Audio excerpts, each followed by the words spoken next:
Hello everybody, welcome to the channel Top IQ. In this video we will be talking about all the rules for image formation in concave mirror. तो आपको तो ये पता ही होगा कि image बनने के लिए लाइट रेज को रिफ्लेक्ट होना पड़ेगा और रिफ्लेक्ट होके इंटरसेक्ट भी होना पड़ेगा। तो उन्हीं लाइट रेज को रिफ्लेक्ट करने के लिए वो कैसे रिफ्लेक्ट होंगे, कहाँ से आएंगे, किस पाथ फॉलो करेंगे, उनके लिए हमें कुछ रूल्स देखने पड़ेंगे। तो इमेज फॉर्मेशन के लिए एटलीस्ट 2 लाइट रेज चाहिए और आप कोई भी 2 रूल्स इन चारों में से यूज़ कर सकता है। तो आइए रूल्स देखते हैं। रूल्स बहुत ही ईजी है, आपको इस वीडियो के एंड तक सब मेमोराइज भी हो चुका होगा, इतना ईजी है। तो ये देखते हैं पहला रूल क्या कहता है। तो पहला रूल ये कहता है कि कोई भी लाइट रेज जो कि प्रिंसिपल एक्सिस के पैरेलल जाएगी, ऊपर से हो नीचे से हो उससे कुछ मैटर नहीं करता, जो भी लाइट रेज प्रिंसिपल एक्सिस के पैरेलल जाएगी वो रिफ्लेक्शन के बाद फोकस से पास करेगी। वापस से सुनिए, जो भी लाइट रेज प्रिंसिपल एक्सिस मतलब ये इसके पैरेलल जाएगी और इस मिरर के रिफ्लेक्टिंग सरफेस में इंसिडेंट होने के बाद जो रिफ्लेक्शन होगा लाइट का, वो लाइट का पाथ फोकस से जाएगा। मतलब लाइट रिफ्लेक्ट होने के बाद फोकस से जाएगी। आइए इसे ड्रॉ करके देखते हैं, तब आप इजीली समझ पाएंगे। मैं इसे ऊपर ड्रॉ कर रहा हूँ ताकि मतलब ईजी हो देखने के लिए। आप नीचे से भी ड्रॉ कर सकते हैं। तो ये लाइट रेस ये इन्फिनिटी से आ रही है, आप समझ लीजिए। ये एक लाइट रे है जो कि प्रिंसिपल एक्सिस के पैरेलल है। ठीक है, हम इसे एल नेम कर देते हैं लाइट रे को। ये मिरर जो रिफ्लेक्टिंग सरफेस है मिरर के, उससे इंसिडेंट होने के बाद फोकस मतलब ये वाला जो पॉइंट है, फोकस से वो पास करेगी। मतलब ऐसे बहुत इजी पहला रूल था, जो कि जो भी लाइट रेस आ रही है कहीं से भी, इन्फिनिटी से आए या फिर कोई भी ऑब्जेक्ट कहीं भी प्लेस हो उससे एमिट हो, तो अगर वो प्रिंसिपल एक्सिस के पैरेलल है तो वो फोकस से पास करेगी और चली जाएगी। दूसरा रूल जस्ट इसका ऑपोजिट ही है। दूसरा रूल ये कहता है कि इफ़ एनी लाइट रे passes through the focus after reflection, it will pass parallel to the principal axis।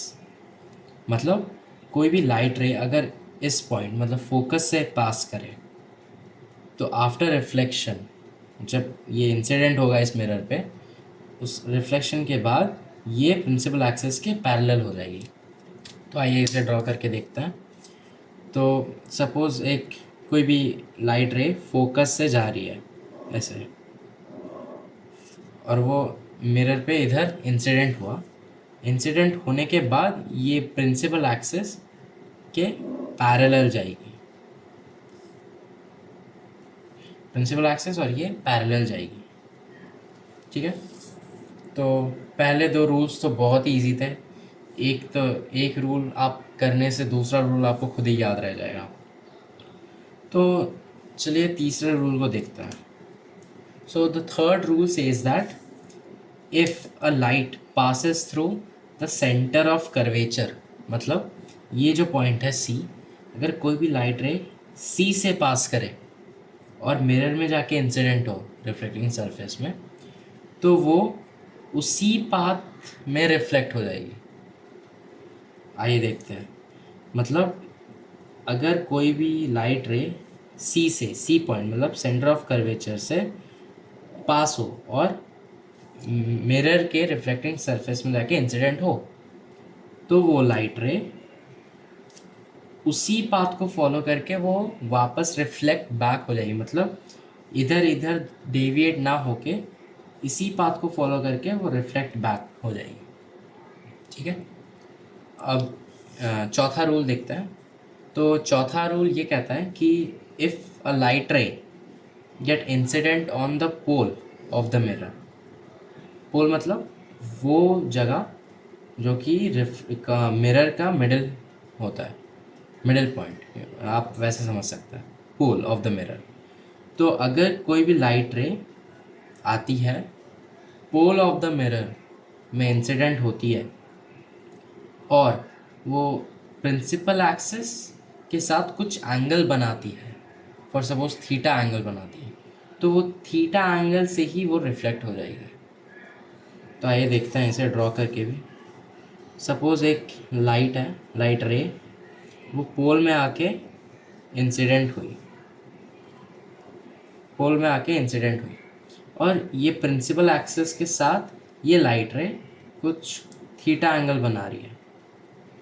तो ये लाइट रे इधर से जब रिफ्लेक्ट बैक होगी इधर, तो ये भी प्रिंसिपल एक्सिस के साथ थीटा एंगल बनाएगी।